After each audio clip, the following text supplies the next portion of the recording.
Hello everyone, I'm Michaela Pettigo, the Family and Consumer Sciences and 4-H agent at the University of Tennessee Extension Office in Macon County. I've received some questions about cooking with an Instant Pot, so I wanted to do an intro to the Instant Pot video for anyone that would like to learn the basics of using an Instant Pot. Also, for anyone that may feel intimidated to use an Instant Pot because it is a pressure cooker, which is understandable.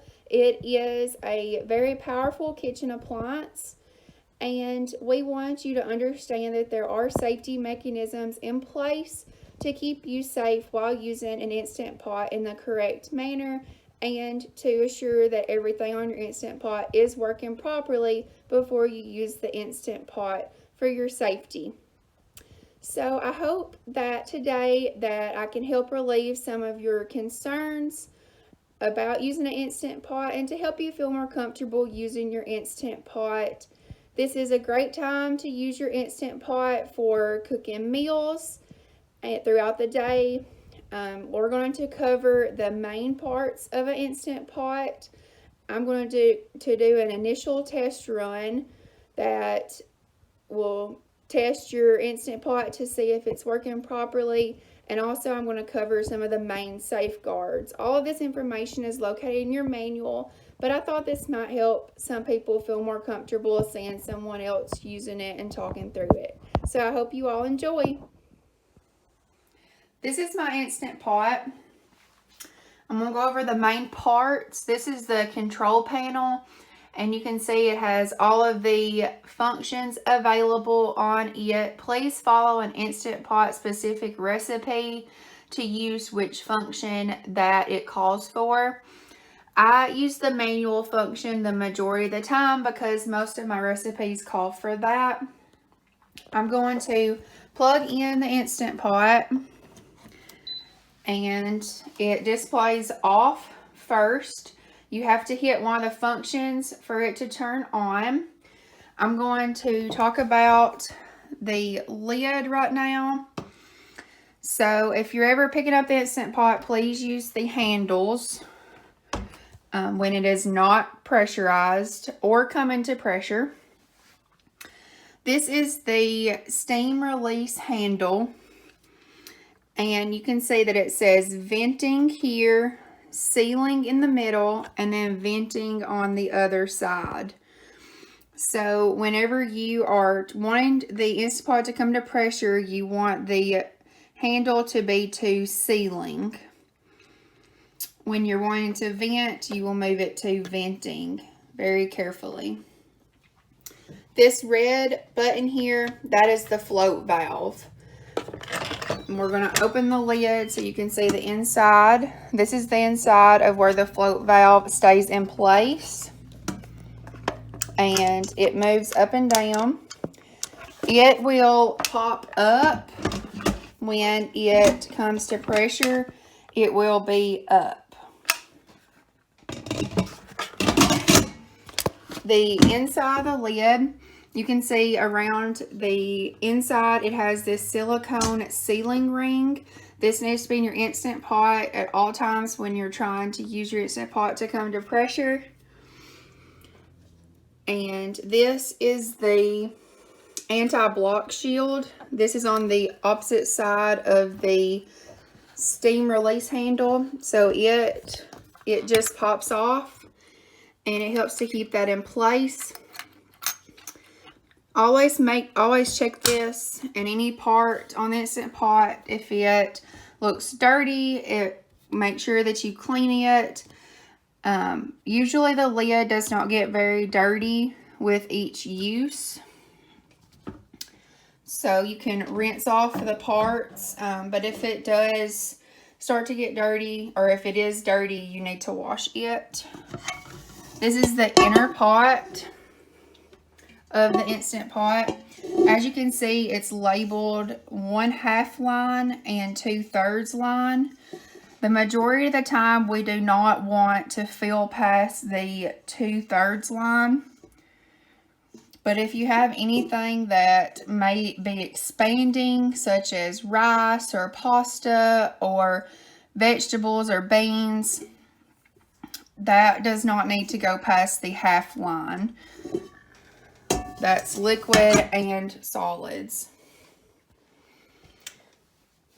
Now we're going to go into the initial test run.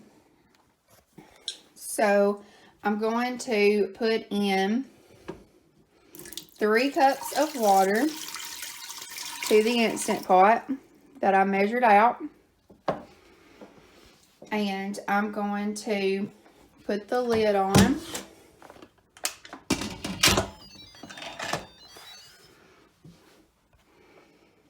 And you can see that I closed the lid. It went from, this is open to close. You can hear it making a sound.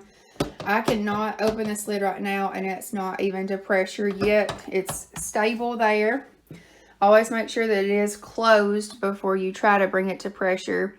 So for the initial test run, we're just checking to see if the Instant Pot is working correctly. So we're going to hit the steam function, and it is already set to 2. That's what you want it to be. I'm just going to show, these are the plus and minus where you can change the time that you need it to be at pressure. So now the preheating cycle will start after 10 seconds. And there you go. And the cooker will display on, as you can see. Traces of the steam may release until the float valve pops up. The steam program will begin after a few minutes when working pressure is reached. The cooker will beep and automatically switch to keep warm at the end. So we will keep an eye on this, and it will change to 2 minutes once it comes to pressure. And we will watch that. Once it hits 0, I'll do a manual release, and we will go over that shortly. While the Instant Pot is coming to pressure during the initial test run, I'm going to go over some of the main safeguards for an Instant Pot.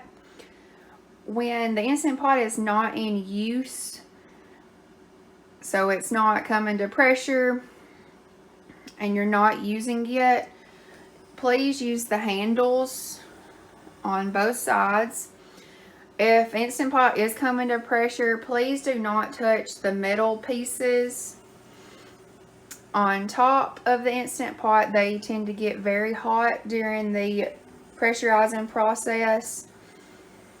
Also, you can see that my Instant Pot is sitting on my countertop. That is the recommended use. It needs to be on a countertop. We don't recommend it being on a table, or it doesn't need to be outside either.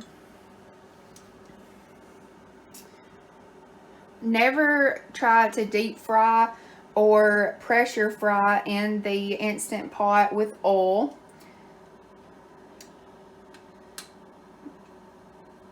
If there's any part of your Instant Pot that you know is not working properly, please do not use your Instant Pot. Please get that checked if there is any part that is damaged that you know of.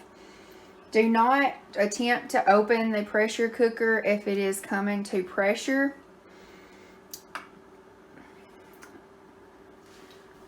As you can see now through the process, the float valve is up, meaning that it is to pressure, and you can see that the number changed to 2.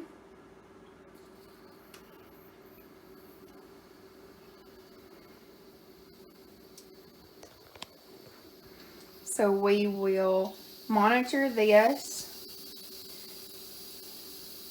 As you can see, it's counting down from where we had it for 2. It's still under pressure, so it's counting down. Now it's on 1. Another safeguard, please, as mentioned, please use Instant Pot recipes that have specific amount of liquid and ingredients to use for the recipe. As a general rule, we encourage you to use at least 1 cup of water in your Instant Pot at all times, unless your specific Instant Pot recipe calls for a different amount of liquid, more or less. So there you go. You can see that it is now on low, so that's the keep warm function. And the float valve is still up. I'm going to move the steam release handle to venting carefully, just touching the end of it and moving it quickly. There you go. You can see the steam coming out rapidly. So I just done a manual release where I manually moved the steam release handle to venting. If your recipe calls for a natural release, that is when this turns to low and it's starting to count up on the keep warm function after it has finished its pressure cooking. You will let it naturally release. You will not move the steam release handle to venting. You will leave it on sealing and it will naturally, gradually release steam. And then your recipe will most likely tell you at what time. So you would watch this on the control panel to see, let's say your recipe says after 10 minutes of natural release, you will manually release. So when this says 10, we would move the steam release handle to venting. So I will let you see that when it is done releasing the steam, the float valve will drop down, and that is a signal that the pressure cooker is not under pressure anymore. There you go. It went down. So your initial test is complete. When you open the lid, be very careful of the steam. You can put your lid up on the side and let it rest. That is how you do your initial test run. I hope you all enjoyed this video. Please remember that while you're using your Instant Pot to follow Instant Pot recipes, and always try to make sure that you have at least 1 cup of water in your Instant Pot for it to come to pressure unless a recipe suggests otherwise. Please follow Instant Pot specific recipes, especially until you are more experienced with using your Instant Pot. Thank you all and have a great day.